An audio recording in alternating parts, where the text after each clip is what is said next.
Frame screening death note episode 1। आपने इसके बारे में सुना ही होगा, ये बहुत ही फेमस एनिमे है। तो चलते हैं इसकी स्टोरी की तरफ। एपिसोड के स्टार्टिंग में हमें शिनिगामी रैम का सीन दिखाया जाता है।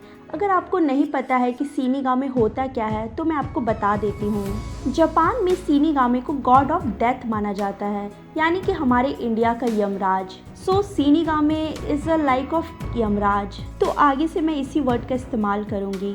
सो हमें दिखाया जाता है कि एक शिनिगामी होता है जिसका नाम होता है रियू, जो शांति से वहाँ पर बैठकर सबको देख रहा होता है, या मैं कहूँ सोच में पड़ा रहता है। और वहाँ पे बैठे सारे शिनिगामी आराम कर रहे होते हैं, नहीं तो वो अलग अलग तरीके के गेम खेल रहे होते हैं। फिर हमें दूसरी ओर इंसानी दुनिया का सीन दिखाया जाता है, जहाँ एक हाई स्कूल स्टूडेंट होता है लाइट यागामी, जो अपनी इंग्लिश क्लास में बैठा होता है। यहाँ भी शिनिगामी रैन की तरह या तो उसके दोस्त बैठे होते हैं या फिर अपने आप में गेम खेल रहे होते हैं, या फिर एक दूसरे से छुप छुप कर बातें कर रहे होते हैं। और अपनी क्लास में बिल्कुल भी कंसंट्रेशन नहीं होता उनका, वो पढ़ाई को इग्नोर कर रहे होते हैं। तभी हम देखते हैं कि वहाँ पे वो जो टीचर थे वो लाइट यागामी को एक जापानीज सेंटेंस को इंग्लिश में ट्रांसलेट करने को कहते हैं, और लाइट यागामी बिना किसी दिक्कत के वो कर देता है, जिससे हमें पता चलता है कि वो काफ़ी ज़्यादा स्मार्ट है। फिर जब वो घर जा रहा होता है तो वहाँ पे न्यूज़ रिपोर्टिंग हो रही होती है,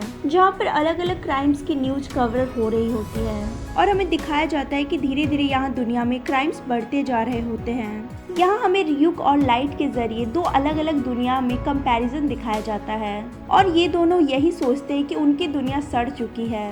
फिर अगले दिन जब लाइट क्लास में होता है तो वो अपनी लेक्चर पर ध्यान नहीं दे रहा होता है, क्योंकि उसे पहले से ही सारे चैप्टर्स आ रहे होते हैं। तो वो खिड़की के बाहर देख रहा होता है, तब वो देखता है कि आसमान से एक नोटबुक जमीन पर आकर गिर गया है। यहाँ जब स्कूल खत्म होता है तो वो देखने जाता है तो वो नोटबुक अब भी उधर ही पड़ी रहती है। जब वो नोटबुक के पहले पेज को ओपन करता है तो वो देखता है कि वहाँ लिखा होता है, तुम जिस भी इंसान का नाम इस डेथ नोट पर लिखोगे वो इंसान मर जाएगा। तो यहाँ लाइट उस नोटबुक को बंद करके दोबारा वहीं पर रख देता है। फिर वो सोचने लगता है कि क्या ये ऐसा पॉसिबल है, जरूर ये कोई प्रैंक है।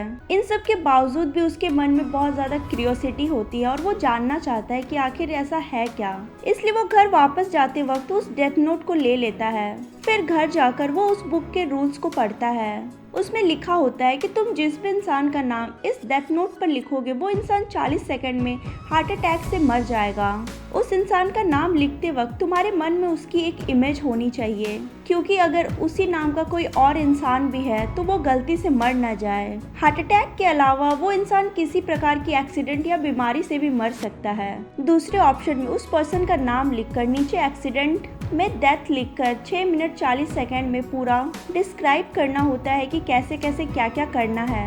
फिर इतना सब कुछ पढ़ने के बाद लाइट अपने बेड पर लेट जाता है और वो कहता है कि ये तो कहना पड़ेगा कि प्रैंक के नाम पर ये बुक कुछ ज़्यादा ही डिटेल में है। फिर वो सोचता है कि इसको ट्राई करके देखा जाए, लेकिन वो नाम लिखने से पहले ये सोचता है कि अगर मेरा नाम लिखा हुआ सच में कोई मर गया तो उससे तो मैं मर्डरर हो जाऊंगा। तभी वहाँ टीवी पर एक लाइव न्यूज़ चल रही होती है, जहाँ पर एक क्रिमिनल ने एक डे केयर में कुछ टीचर्स और बच्चों को बंदी बना लिया होता है। न्यूज़ रिपोर्ट में बताया जाता है कि ये वही क्रिमिनल है जिसने पिछले दिनों शॉपिंग मॉल में भी एक क्राइम किया था, जहाँ टीवी पर उस क्रिमिनल का नाम और चेहरा दिखा दिया जाता है। फिर लाइट उसका चेहरा और नाम देख करके उसका नाम डेथ नोट पर लिख देता है। फिर वो 40 सेकंड वेट करता है, लेकिन उसके बाद भी कुछ नहीं होता। फिर वो जैसे ही टीवी बंद करने वाला होता है तो हमें दिखाया जाता है कि सारे के सारे हॉस्पिटल में जो टीचर्स और बच्चे थे वो बाहर निकलने लग जाते हैं और उनको कोई भी चोट वगैरह नहीं लग रही थी। यहाँ पे हमें कंफर्मेशन दी जाती है किसी भी अथॉरिटी ने उसे शूट या कुछ भी नहीं किया था, और वो खुद ब खुद ही सीधा गिर गया और उसकी मौत हो गई। और यहाँ लाइट समझ जाता है कि उसको हार्ट अटैक आया है, और जहाँ लाइट काफ़ी ज़्यादा चौंक जाता है, जिसके बाद वो सोचता है कि ज़रूर ये कोई इत्तेफाक ही होगा। अगर ऐसा है तो उसे दोबारा इस डेथ नोट को इस्तेमाल करके देखना होगा। यहाँ जब वो अपने क्राइम स्कूल में होता है तो वो वहाँ देखता है कि एक लड़का है सूडो, जो उनके स्कूल का गुली होता है, मतलब कि वो बच्चों को परेशान करता है और वो एक लड़के से उसके पैसे भी मांग रहा होता है। लाइट यहाँ सोचता है कि अगर ऐसा कोई इंसान दुनिया से गायब भी हो जाए तो लोगों को कुछ भी नहीं होगा, वो तो बस यही सोचेंगे कि बला छूटी। फिर लाइट ये सोचता है कि उसे ऐसे लोगों को मारना अवॉइड करना चाहिए जिसे वो जानता है। फिर वो जब घर वापस जा रहा होता है तो वो देखता है कि एक मोटरसाइकिल गैंग एक लड़की को परेशान कर रही होती है।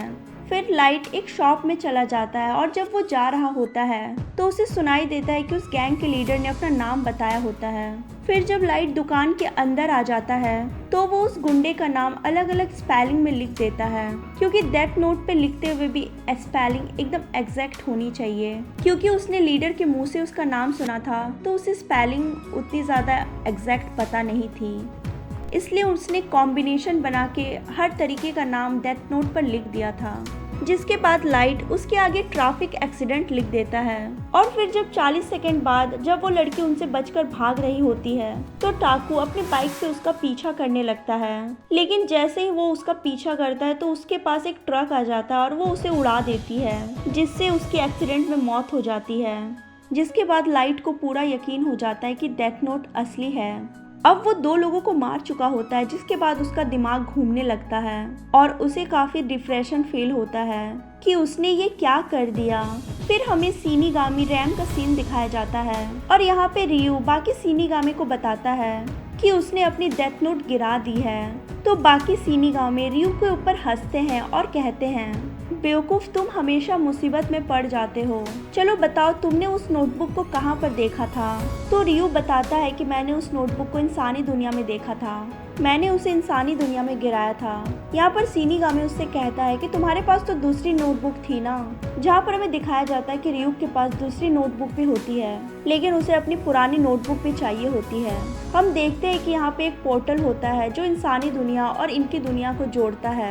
फिर हम देखते हैं कि रियूक अपने पंख फैला लेता है और उस पोर्टल के जरिए इंसानी दुनिया में आ जाता है। यहाँ पर लाइट भी स्कूल से घर आ जाता है और अपनी मॉम को वो नेशनल प्रैक्टिस एग्जाम के रिजल्ट देता है, उसमें भी वो फर्स्ट आ जाता है। यहाँ पर उसकी मॉम बहुत खुश होती है और उससे कहती कि तुम्हें कोई गिफ्ट वगैरह चाहिए हो तो तुम बता सकते हो। लेकिन लाइट अपने रूम में चला जाता है और वो कहता है कि मुझे कोई गिफ्ट नहीं चाहिए, जो मुझे चाहिए वो मुझे मिल चुका है। जिसके बाद वो उस डेथ बुक को ओपन करता है और हम देखते हैं कि उसने काफ़ी सारे नाम वहाँ पर लिख दिए होते हैं। जब वो इन सारे नाम को देखकर हंस रहा होता है तो वहाँ पर रियूक आता है और लाइट रियूक को देखकर डर जाता है और अपनी कुर्सी से गिर जाता है। रियूक बताता है कि तुम जिस हिसाब से हंस रहे हो, मेरे ख्याल से तुम्हें पता चल चुका है कि ये कोई आम नोटबुक नहीं है। फिर रियूक बताता है कि ये वही शिनिगामी है जिसने ये नोटबुक गिराई थी। तो यहाँ पर लाइट उठता है और कहता है कि रियूक, मैं तुम्हारा इंतजार कर रहा था, क्योंकि मुझे पता था कि ये कोई आम नोटबुक नहीं है और इसके इस्तेमाल करने की वजह से कभी ना कभी तुम जरूर यहाँ पर आओगे और मेरा सामना मौत से होगा ही। यहाँ पर रियूक उस नोटबुक को देखता है और काफी इम्प्रेस हो जाता है कि लाइट ने सिर्फ 5 दिन में डेथ नोट में इतने सारे नाम लिख दिए हैं। बहुत सारे लोग तो इतने सारे नाम लिखने से डरते हैं। हाँ, इससे पहले भी इंसानी दुनिया में डेथ नोट गिराए जा चुके हैं। तो यहाँ पे लाइट कहता है कि क्या तुम मुझे यहाँ पर सजा देने आए हो? तो यहाँ रियूक कहता है कि क्या सजा, कैसी बातें कर रहे हो तुम? एक बार अगर डेथ नोट इंसानी दुनिया में गिर जाए तो वो यही की हो जाती है। इसका मतलब अब ये डेथ नोट तुम्हारी है। अब तुम चाहे किसी तरह भी इस डेथ नोट को यूज कर सकते हो, और अगर तुम इस डेथ नोट को यूज नहीं करना चाहते हो तो तुम ये डेथ नोट किसी और को दे दो, लेकिन उसके बदले मुझे तुम्हारे दिमाग से इस डेथ नोट की सारी मेमोरीज मिटानी होगी। और मैं तुम्हें एक बात बता दूं कि जो भी लोग डेथ नोट का इस्तेमाल करते हैं वो आत्मा की शुद्धि के लिए ना तो नर्क जा पाते हैं और ना ही स्वर्ग। जब समय आएगा तो मैं अपनी डेथ नोट में तुम्हारा नाम लिखूंगा। फिर रियूक लाइट से पूछता है कि ये बताओ कि तुमने सबको हार्ट अटैक से मारा, लेकिन दूसरे क्रिमिनल को ही तुमने एक्सीडेंट की डेथ क्यों दी? तो लाइट कहता है कि अगर सारे के सारे क्रिमिनल्स बस अगर हार्ट अटैक से मरेंगे तो जल्द ही लोगों को पता चल जाएगा कि कोई जानबूझकर ऐसा कर रहा है। ये उसी की रिस्पॉन्सिबिलिटी है कि वो दुनिया में से सारी बुराइयों को मारे, और जब लोगों को समझ आ जाएगा कि कोई उन्हें हमेशा देख रहा है और बुरी चीजें नहीं करनी चाहिए, तो सारे के सारे लोग सुधर जाएंगे और अच्छी जिंदगी जिएंगे। तब रियूक कहता है कि अगर तुम ऐसा करोगे तो पूरी दुनिया में सिर्फ तुम ही एक अकेले बच जाओगे जो बुरा कर रहा है। इस पर लाइट कहता है कि नहीं, ऐसा नहीं होगा, क्योंकि मैं पूरे जापान के सबसे बेस्ट स्कूल में पढ़ता हूँ और उसमें भी मैं सबसे टॉपर हूँ और मैं भगवान ही बनूंगा इस पूरी दुनिया का। तो यहाँ पे रियू काफ़ी सेटिस्फाइड हो जाता है और उसे काफ़ी अच्छा लगता है कि उसे इंसानी दुनिया में अब मज़ा आने वाला है। तो दोस्तों आज की वीडियो में बस इतना ही। आई होप आपको ये एपिसोड पसंद आई है। अगर आपको ये वीडियो पसंद आई है तो प्लीज़ लाइक कीजिए, अपने दोस्तों के साथ शेयर कीजिए और अगर नए हैं तो हमारे चैनल को सब्सक्राइब कीजिए। तब तक के लिए thanks for watching. Bye bye.